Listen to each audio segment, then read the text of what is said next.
এর পরবর্তী section 8-এ layout নিয়ে কাজ শুরু করার আগে আমাদেরকে অন্যান্য আরও কিছু ট্যাগ জেনে রাখতে হবে। এই লেকচারে দেখব নেভিগেশনের বিস্তারিত। নেভিগেশন সম্পর্কে পূর্বেই আমরা একটা ধারণা লাভ করেছি। নেভিগেশন নিয়ে বিস্তারিত বোঝার চেষ্টা করব এই লেকচারে। আমরা এক পেজ থেকে অন্য পেজগুলো লিঙ্ক করা শিখব। আমরা পূর্ববর্তী সেকশন 3-এর লেসন 22-তে অ্যাঙ্কর ট্যাগ ব্যবহার করে এক পেজ থেকে অন্য পেজে লিঙ্ক করা দেখেছি। আপনারা হয়তো লক্ষ্য করেছেন বিভিন্ন ওয়েবসাইটে একটি মেনু বার থাকে, যেখানে মেনুগুলো নাম দেয়া থাকে।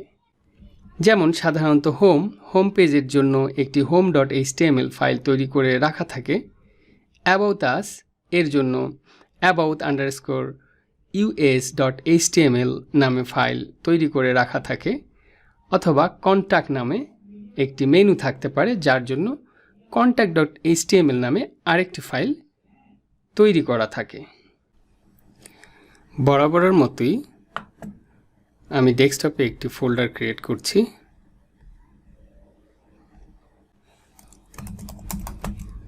লিঙ্কস নামে, এবং পূর্বের তৈরি করা ফাইলটি ফোল্ডারে রেখে দিলাম এবং এই ফোল্ডারটি VS কোডে প্রজেক্ট হিসেবে ওপেন করছি।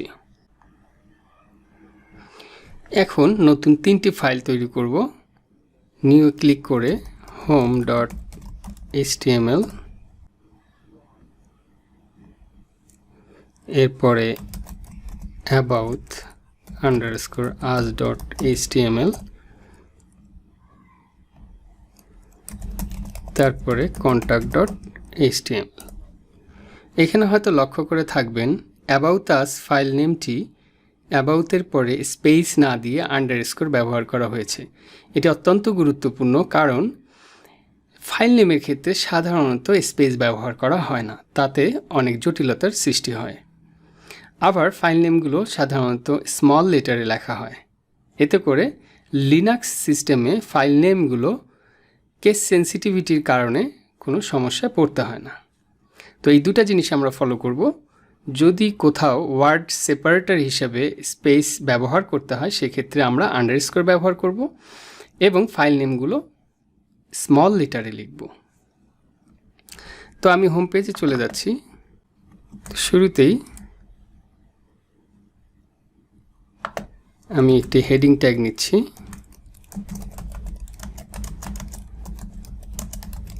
This is a home page. Save করলাম। এরপরে অ্যাবাউট আস পেজে যাচ্ছি।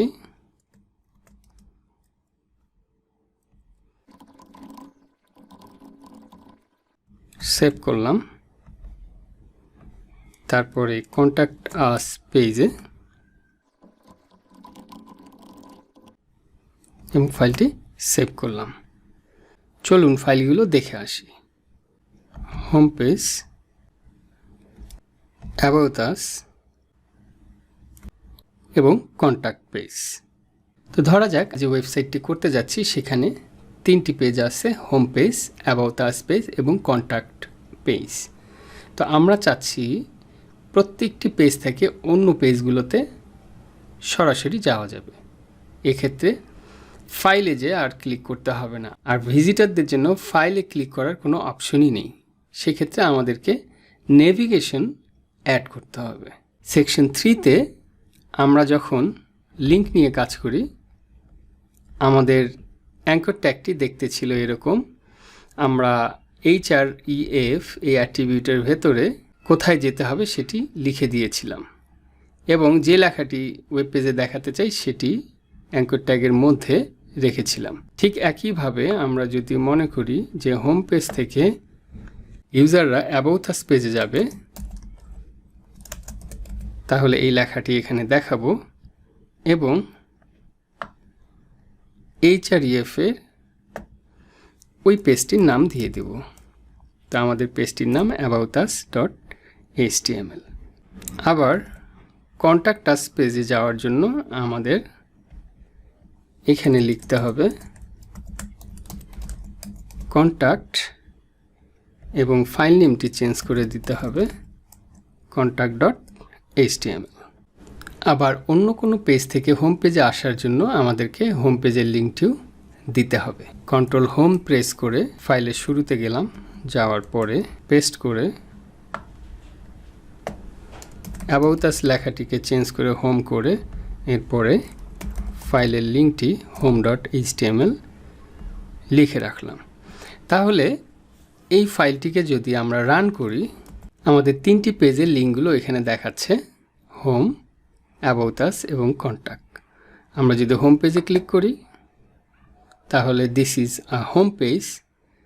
এরপরে ব্যাক করে অ্যাবাউট আসে ক্লিক করলে অ্যাবাউট আস পেজ এবং কন্ট্যাক্টে ক্লিক করলে কন্ট্যাক্ট আস পেজটি দেখাচ্ছে। কিন্তু আমাদের উদ্দেশ্য হলো এই মেনুটাকে বা নেভিগেশনটাকে প্রত্যেকটা পেজে দিয়ে দেওয়া, যাতে করে প্রত্যেকটা পেজ থেকে অন্য পেজগুলো ভিজিট করা যায়।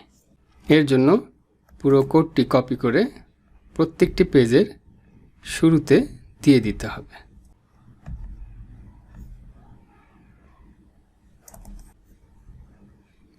সবশেষে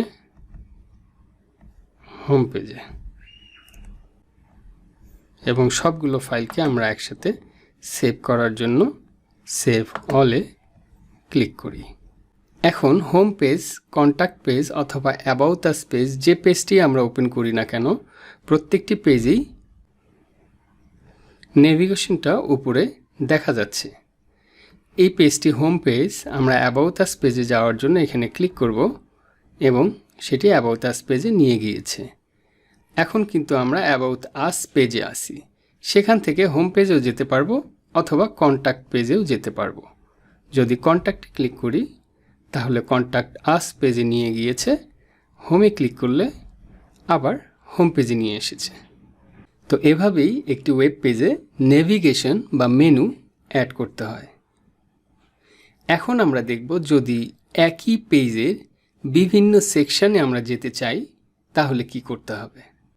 এর জন্য পূর্বে তৈরি করে রাখা কিছু কোড আমি এখানে পেস্ট করেছি হোম পেজে। তো পেজটি দেখতে কেমন আগে একটু দেখে আসি। তো আমাদের নতুন হোম পেজটি দেখতে ঠিক এরকম। এখানে দিস ইজ হোম পেজের পরে সেকশন 1, তারপরে কিছু টেক্সট, এরপরে সেকশন 2, তারপরে কিছু টেক্সট আছে এবং সেকশন 3 এবং সবশেষে কিছু টেক্সট আছে। এখানে একটি বিষয় লক্ষণীয় যে পেজের লেখাগুলো কিন্তু পুরো পেজ জুড়ে দেখাচ্ছে না। এর কারণ হলো যাতে সেকশনগুলো বুঝতে সুবিধা হয়, সে কারণেই পেজটাকে ছোট করে নিয়ে আসা হয়েছে এবং এর জন্য একটি বিশেষ অ্যাট্রিবিউট ব্যবহার করা হয়েছে, স্টাইল, এবং তারপরে উইথ 30% দেওয়া হয়েছে। এই বিষয়ে আমরা CSS নিয়ে সামনের সেকশনে কথা বলবো। তো আমরা চাচ্ছি দিস ইজ হোম পেজ এই হেডিং ট্যাগের পরে আরেকটি সেকশন রাখতে, যেখানে সেকশন 1, সেকশন 2 এবং সেকশন 3তে যাওয়ার জন্য নেভিগেশনটা দেখাবে। তো এর জন্য দিস ইজ হোম পেজের পরে ঠিক এই জায়গায় আমরা একটি H2 ট্যাগ নিলাম। অবশ্যই সবগুলি অ্যাঙ্কর হবে, আপাতত আমরা কিছুই দিচ্ছি না। সেকশন 1,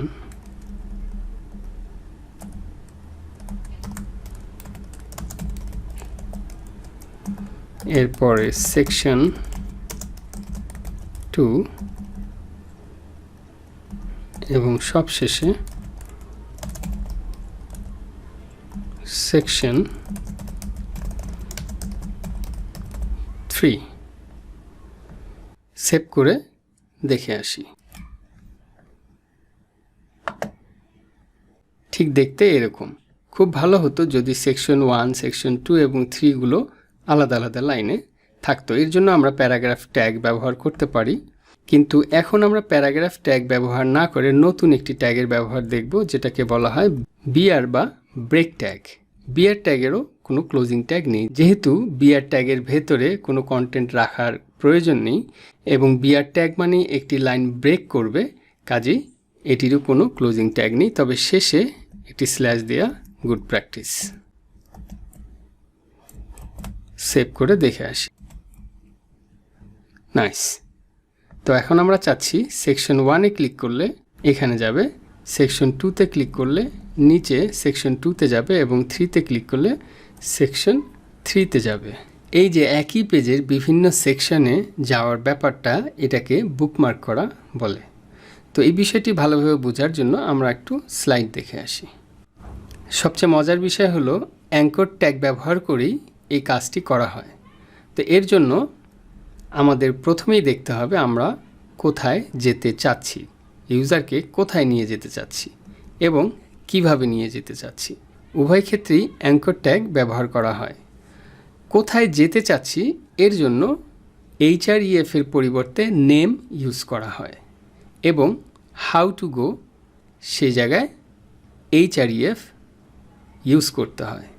href দিয়ে এর আগে আমরা লিঙ্ক করা দেখেছি, তবে বুকমার্ক করাটি একটু অন্যরকম। এখানে লক্ষ্য করলে দেখা যাবে প্রথমে হ্যাশ এবং তারপরে সেকশনের নামটি দেয়া আছে। যেই সেকশনের নামটি নেম দিয়ে আগে কোথাও দেওয়া হয়েছিল। তার মানে সেকশন 1-এ এই লিঙ্কটাতে ক্লিক করলে নেম এরকম একটি ট্যাগ খুঁজে বের করে সে জায়গায় ইউজারকে নিয়ে যাবে। সহজভাবে বলতে গেলে এই যে সেকশন 1, এখানে ক্লিক করলে কোথায় যাবে সেরকম একটি নাম আগে থেকেই নেম দিয়ে লিখে রাখতে হবে। আমাদের এই এক্সাম্পলের ক্ষেত্রে আমরা যদি সেকশন 1 এই লেখাটিকে নেমের মধ্যে রাখি এবং href-এ এই জায়গায় ওই নেমটা দিয়ে দিই, তাহলেই এখানে চলে আসবে। ঠিক একইভাবে সেকশন 2-তে আমাদের সেকশন 2-এ যে নামটি আমরা লিখে রাখব, ঠিক এই জায়গায় সেকশন 2-কে আমরা এখানে যে নামটি দিয়ে রাখব সেই নামটি লিঙ্ক হিসেবে সেকশন 2-তে দিয়ে দিতে হবে। একইভাবে সেকশন 3-তে। তো আমাদের লিঙ্কগুলো হলো সেকশন 1, সেকশন 2 এবং সেকশন 3। এই জায়গায় আমাদেরকে যেহেতু এটি বুকমার্ক করছি, আমরা হ্যাশ দিয়ে দেব section _1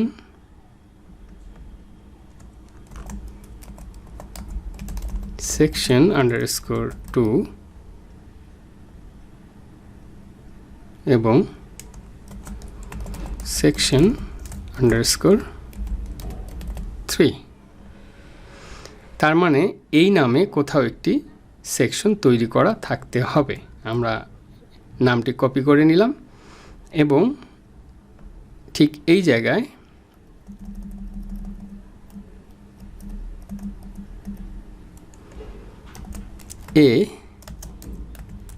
name is equal to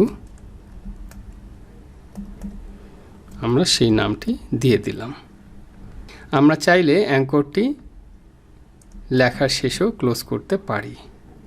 এরপরে আমাদেরকে সেকশন 2 এর জন্য আরেকটি জায়গা তৈরি করতে হবে, যেটা সেকশন 2 যে হেডিংটা আছে ঠিক সেই জায়গায়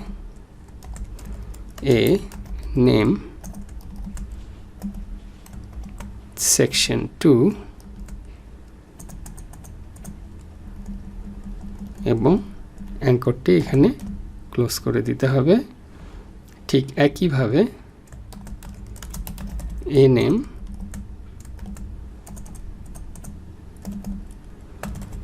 সেকশন 3।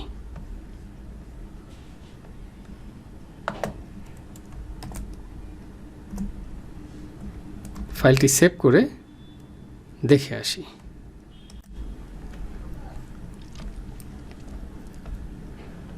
পেজটি রিলোড করলাম।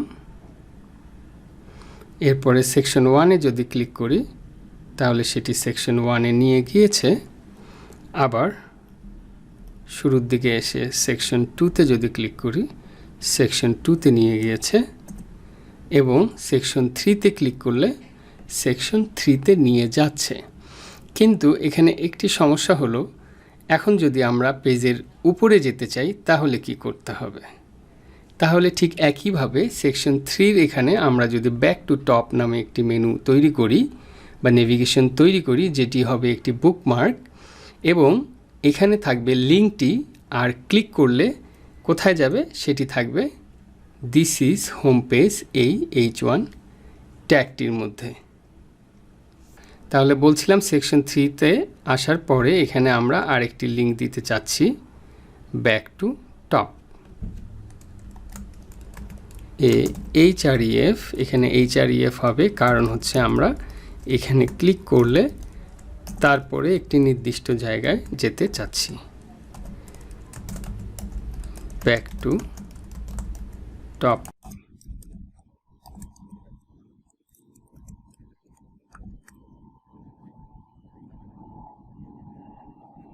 এখানে একটি ডাবল কোটেশন মিস হয়ে গেছে।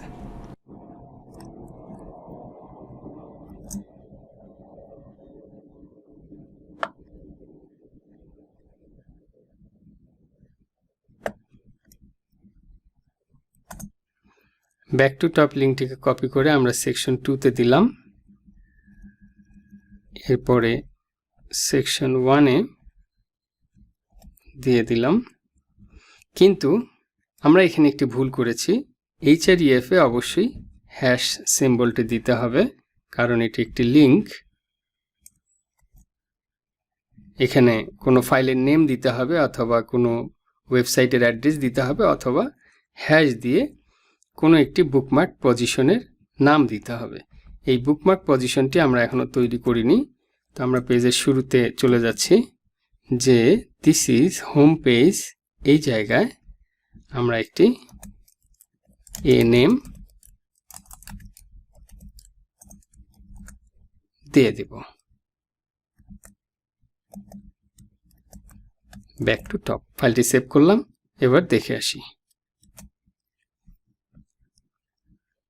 এখানে রিলোড দিতে হবে, তারপরে সেকশন 1-এ ক্লিক করলে সেকশন 1-এ যাবে, ব্যাক টু টপে ক্লিক করলে ব্যাক টু টপ, সেকশন 2, আবার back to top, section 3, again back to top. এখানে ব্যাক টু টপের আগে একটু স্পেস দিয়ে দিলে ভালো হতো। তার মানে এখানে আর সেকশন 3-তে। তো এই ছিল নেভিগেশন নিয়ে বিস্তারিত আলোচনা।